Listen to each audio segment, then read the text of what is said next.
안녕하세요. 오늘 저희가 보험 시장의 최신 기사하고 또 보고서들을 좀 가지고 와봤는데요. 정보는 많은데, 이거 정작 나한테 중요한 게 뭐지? 핵심만 딱 뽑아내기가 좀 쉽지 않으셨죠? 오늘 저희가 이 자료도 좀 깊이 파고들어서요. 당신의 금융생활에 진짜 실질적인 영향을 줄 수 있는 거, 그 중요한 내용들만 명확하게 또 알기 쉽게 정리해드릴게요.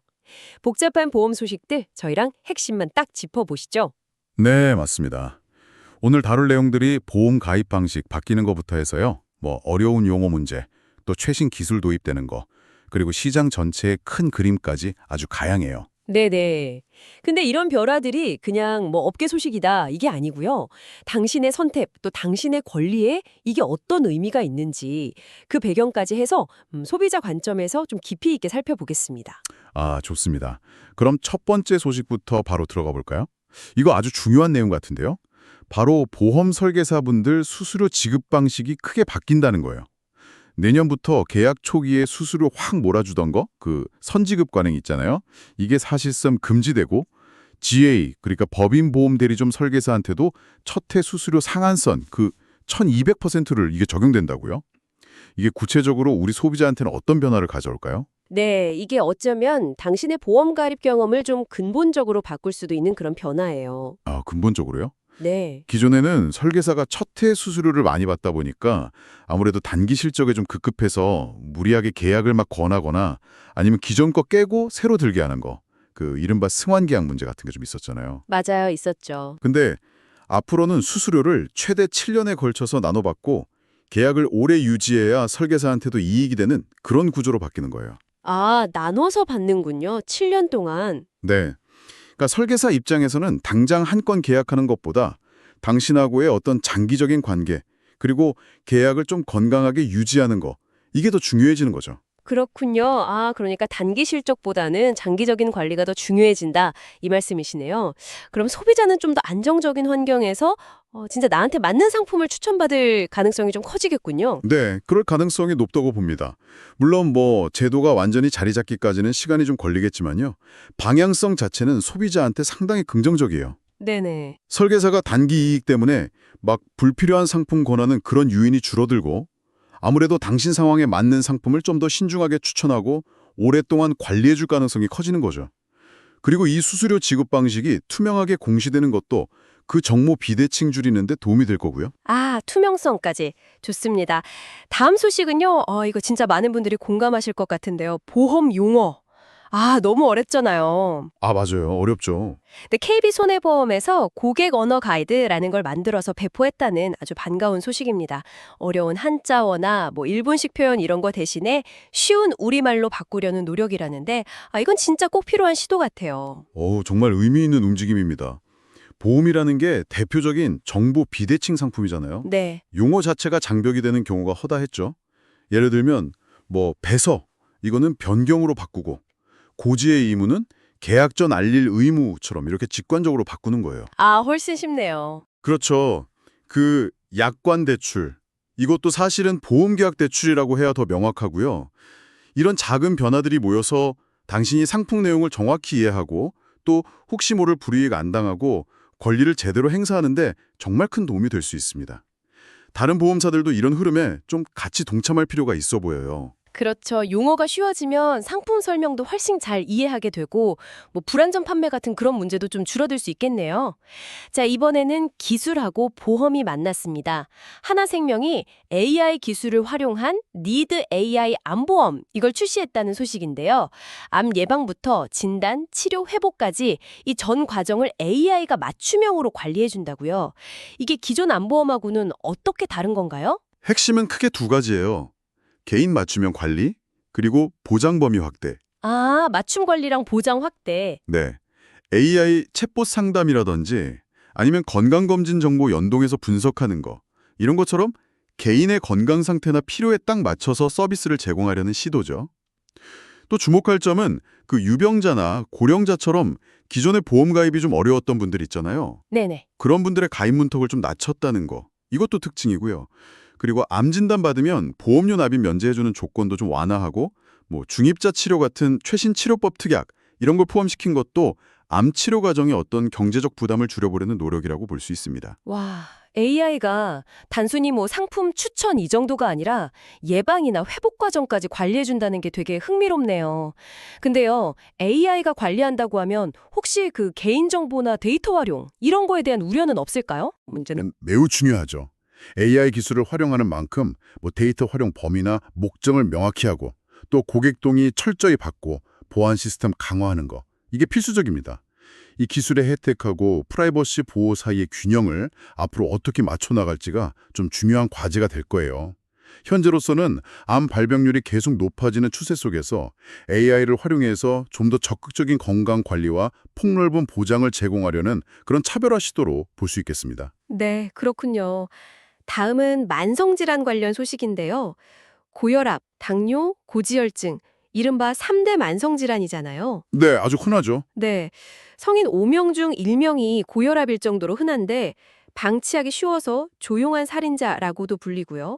근데 교보생명에서 이 3대 만성질환의 진단부터 수술, 치료, 통원까지 하나의 플랜으로 아주 폭넓게 보장하는 건강보험, 교보 마이플랜 건강보험 이걸 제공하고 있다는 내용입니다. 네, 이 상품의 특징은 통합보장이라는 점이에요.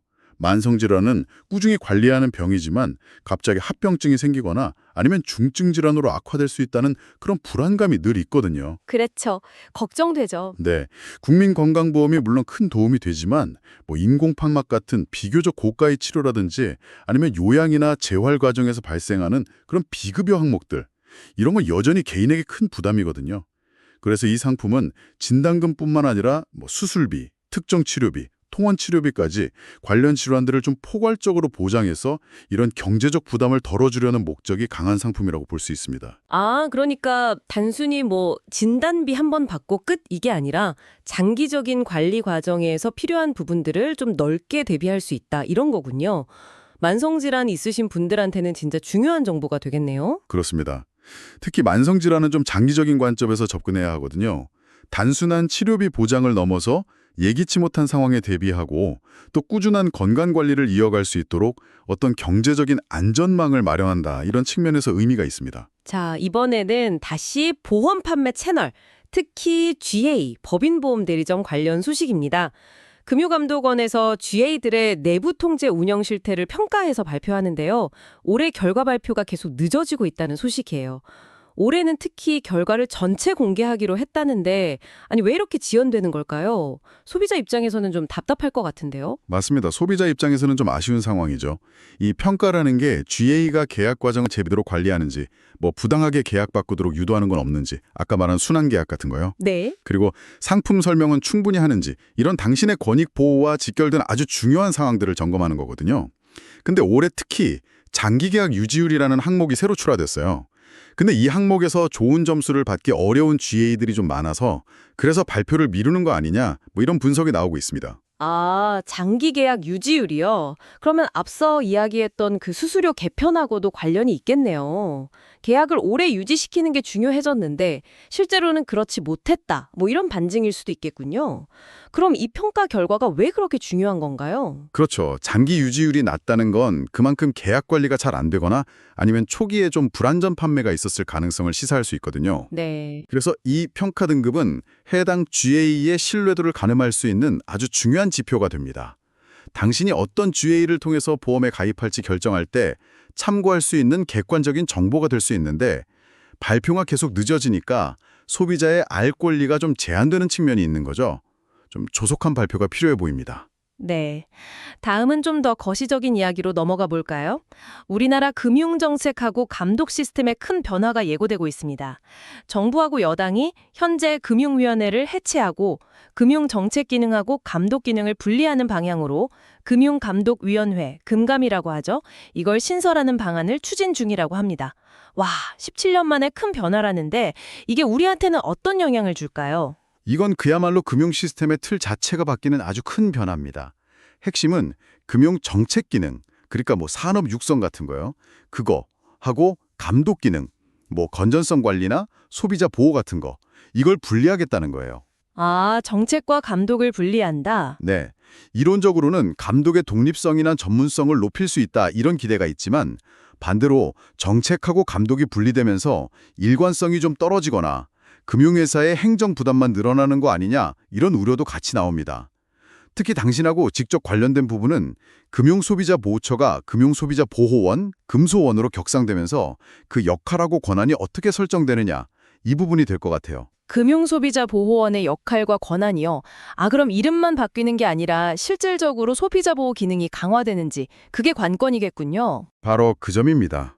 금융소비자보호 기능이 그냥 형식적인 수준을 넘어서 실질적인 권한하고 독립성을 갖고 운영될 수 있을지, 그래서 금융분쟁 조정이나 피해 구제 과정에서 당신의 목소리가 더 힘을 얻을 수 있을지, 이게 핵심입니다. 아직 구체적인 안이 확정된 건 아니니까요. 앞으로 진행 과정을 좀 주의 깊게 지켜봐야 할 중요한 사안입니다. 네, 금융시스템 개편 소식 잘 지켜봐야겠습니다. 이번에는 다시 AI 이야기인데요. 앞서 한화생명의 AI 안보험 살펴봤는데 교보생명은 재무설계사, FP랑 임직원들이 업무에 활용할 수 있는 생성형 AI 서비스를 오픈했다고 합니다. 이건 소비자가 직접 쓰는 게 아니고 설계사들을 위한 거네요? 네, 맞습니다. 보험사 내부의 어떤 업무 효율성이나 서비스 품질을 높이기 위한 그런 시도라고 볼 수 있어요. 예를 들면 FP가 AI 도움을 받아서 당신의 현재 보장 내용을 더 빠르고 정확하게 분석한다든지, 아니면 아주 방대한 상품 정보나 약관, 유사 사례 이런 걸 바탕으로 맞춤 상담 자료를 만드는 데 활용하는 거죠. 이게 잘 활용된다면 FP의 전문성이 향상되고 결과적으로 당신이 받는 상담의 질도 높아질 수 있겠죠. 설계사가 AI 도움받아서 더 정확한 정보를 준다면 소비자한테도 좋은 일이겠네요. 근데 혹시 AI가 좀 잘못된 정보를 주거나 설계사가 너무 AI에만 의존하게 되는 그런 부작용은 없을까요? 물론 그런 우려도 충분히 있습니다. AI가 제공하는 정보가 항상 완벽하거나 최신 상황을 100%다 반영한다고 보기는 좀 어렵거든요. 그렇죠. 따라서 AI는 어디까지나 보조도구일 뿐이고 최종적인 판단이나 설명, 그리고 어떤 윤리적인 책임은 여전히 사람인 FP에게 있다는 점을 명확히 해야 합니다. 기술 도입과 함께 FP에 대한 지속적인 교육하고 윤리기준 강화가 반드시 같이 가야 할 겁니다. 자, GA 업계 소식 하나 더 있습니다. 앞서 내부 통제 평가 지연 소식 전해드렸는데 이번에는 GA들이 IT 인력 확보하고 시스템 고도화에 아주 적극적으로 나서고 있다는 내용이에요. 낡은 전산 시스템으로는 경쟁력 있는 설계사를 붙잡기 어렵다 이런 판단 때문이라는데요. 이것도 결국 소비자한테 영향이 있겠죠. 네, 간접적이지만 중요한 영향을 미칩니다. 보험 영업 환경이 워낙 빠르게 디지털화되면서 설계사들이 사용하는 IT 시스템 수준이 업무 효율성과 거의 직결되거든요. 네네. 우수한 시스템은 수수료 정산을 정확하고 빠르게 처리하고 고객 정보를 좀 체계적으로 관리하고 또 모바일 기기로 언제 어디서든 편리하게 업무를 볼 수 있게 해주니까요. 이게 결국 설계사의 만족도나 생산성을 높이는 동시에 수수료 정산 오류 같은 게 줄어들거나 정보 관리의 투명성이 강화되면서 당신의 신뢰도를 높이는 효과도 기대할 수 있습니다. 그렇군요. 설계사가 쓰는 시스템이 좋아지면 결과적으로 소비자 응대나 관리도 더 원활해질 수 있다 이런 거네요. 근데 다만 모든 GA가 다 이렇게 투자하기는 좀 어렵지 않을까요? 맞습니다. 그 점이 문제죠. 대형 GA들은 자체적으로 시스템 개발에 투자할 여력이 있지만 아무래도 중소형 GA들은 좀 어려움을 겪을 수 있어요. 이렇게 되면 GA 간의 IT 격차가 벌어지고 이게 또 소속 설계사의 경쟁력 차이, 나아가서는 소비자에게 제공되는 서비스의 질 차이로 이어질 수도 있습니다. 이번에는 조금 더 전문적인 내용으로 들어가 보겠습니다. 보험회사의 재무 건전성과 관련된 소식인데요. 보험업계가 KICS라고 하는 새로운 건전성 기준, 이걸 충족하기 위해서 기본 자본으로 인정되는 항목을 좀 늘려달라고 금융당국에 요청했다는 소식입니다. 미래에 벌어들일 걸로 예상되는 이익, CSM이라고 하죠. 그거하고 후순위채 같은 것도 자본으로 인정해달라는 건데 이게 왜 중요한 이슈인가요? 네. KICS, 킥스라고 부르는 거예요. 이게 보험회사가 혹시 예상치 못한 큰 손실이 발생해도 보험금을 제대로 지급할 수 있도록 충분한 자본, 그러니까 일종의 비상금을 쌓아두게 하는 새로운 국제 기준이에요. 이전보다 훨씬 엄격해졌죠. 더 엄격해졌군요. 네. 그런데 일부 보험사들이 이 기준 맞추기가 너무 어렵다 이러면서 당장 현금화하기 어려운 미래 예상 이익, 그 CSM이라고 하는 계약 서비스 마진이요. 네네, CSM. 네. 그거 하고 또 회사가 진 비제 성격인 후순위채까지도 이 비상금, 즉 기본 자본에 포함시켜달라. 이렇게 요구하는 겁니다. 아, 기준 맞추기가 어려우니까 인정 범위를 좀 넓혀달라 이거군요. 근데 이게 받아들여지면 어떤 문제가 생길 수 있나요? 소비자 입장에서는 보험사가 튼튼한 게 좋은 거 아닌가요? 정확합니다. 소비자 입장에서는 보험사가 어떤 위기 상황에서도 약속된 보험금을 지급할 수 있도록 튼튼한 게 제일 중요하죠.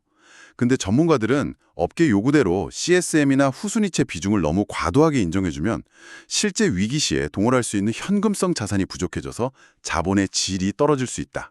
이렇게 우려하는 거예요. 아, 자본의 질이 떨어진다. 네. KACS 도입 TG 자지제가 좀 무색해질 수 있다는 거죠. 이건 장기적으로 보험사의 안정성과 직결되는 문제이기 때문에 금융당국의 신중한 판단이 필요합니다. 이 배경에는 또 IFRS 17이라고 하는 새로운 회계 기준이 도입되면서 보험사들의 실제 자본 능력이 더 투명하게 드러나게 된 점도 영향을 미치고 있어요. 아, 새로운 회계 기준 IFRS 17 때문에 자본 부담이 더 커졌고 그래서 KICS 기준 완화를 요구하는 거군요. 아, 연결해서 보니까 좀 이해가 되네요. 자, 그럼 마지막 소식입니다. 앞서 이야기한 이런 규제 강화의 여파 때문일까요? 보험사 인수합병 M&A 시장이 꽁꽁 얼어붙었다는 소식입니다. 매물로 나온 보험사들이 있는데 인수하려는 곳이 잘 나타나지 않고 있다고요? 네, 맞습니다. 현재 MG손해보험이나 롯데손해보험 등 여러 보험사가 새 주인을 찾고 있는데요. 인수 희망자가 잘 나서지 않고 있어요. 가장 큰 이유는 역시 앞서 말씀드린 그 KICX 기준을 맞추려면 보험사를 인수한 뒤에도 막대한 자본을 추가로 투입해야 하는 부담이 너무 크기 때문입니다. 네. 네, 그러니까 배보다 배꼽이 더 클 수 있다 이런 우려가 있는 거죠. 인수합병이 잘 안 되면 어떤 영향이 있을까요? 그냥 그 해당 회사들만 어려운 건가요? 꼭 그렇지만은 않습니다. 이게 특히 중소형 보험사들의 경영 환경이 정말 녹록지 않다는 걸 보여주는 단적인 예거든요. M&A를 통한 시장 재편이 원활하지 않으면 자칫 부실 보험사가 정리되지 못하고 시장에 계속 남아있을 수도 있고요. 또 장기적으로는 보험 시장의 경쟁 구도가 좀 약화돼서 상품 다양성이라든지 가격 경쟁 측면에서 당신의 선택권이 줄어들 수도 있습니다. 시장 전체의 활력하고도 관련된 문제예요. 와, 오늘 정말 많은 이야기를 나눴네요. 보험업계의 변화들을 쭉 짚어보니까 몇 가지 큰 흐름이 보이는 것 같습니다. 설계자 수수료 개편이나 GA 내구 통제 강화처럼 판매 과정의 투명성, 또 건전성을 높이려는 규제 움직임이 눈에 띄고요. 또 어려운 용어를 쉽게 바꾸거나 AI 같은 신기술을 활용해서 소비자 경험을 개선하려는 노력도 아주 활발하고요. 맞습니다. 동시에 KICS 도입이라든지 M&A 시장 위축처럼 새로운 회계나 자본 규제라는 그런 환경 변화 속에서 보험사들이 생존과 성장을 위해서 막 고군분투하는 그런 모습도 엿볼 수 있었죠. 이러한 모든 변화들이 결국에는 당신에게 더 신뢰할 수 있고 더 편리하고 또 더 유익한 보험 환경을 제공하는 방향으로 나아가야 한다. 이게 중요하겠죠. 그렇죠. 결국은 소비자를 위한 변화가 되어야 할 텐데요. 오늘 정말 깊이 있는 분석 감사했습니다. 네, 여기서 마지막으로 한 가지 질문을 좀 던져보고 싶습니다. 오늘 살펴본 여러 변화들, 특히 기술 발전하고 정보 접근성이 높아지는 거, 이건 단순히 보험사가 제공하는 걸 그냥 수동적으로 받아들이던 과거와는 좀 다른 환경을 만들고 있잖아요. 네, 그렇죠. 어쩌면 이제는 당신 스스로가 필요한 보장을 더 적극적으로 탐색하고 비교하고 또 자신의 재정 상황이나 라이프 플랜에 맞춰서 보험 포트폴리오를 직접 설계하고 관리하는 그런 주체적인 소비자가 될 수 있는 시대가 열리고 있는 건 아닐까요? 앞으로 보험과 당신의 관계가 어떻게 더욱 능동적으로 변화해 갈지 그 가능성에 대해서 한번 생각해 보시는 것도 흥미로울 것 같습니다.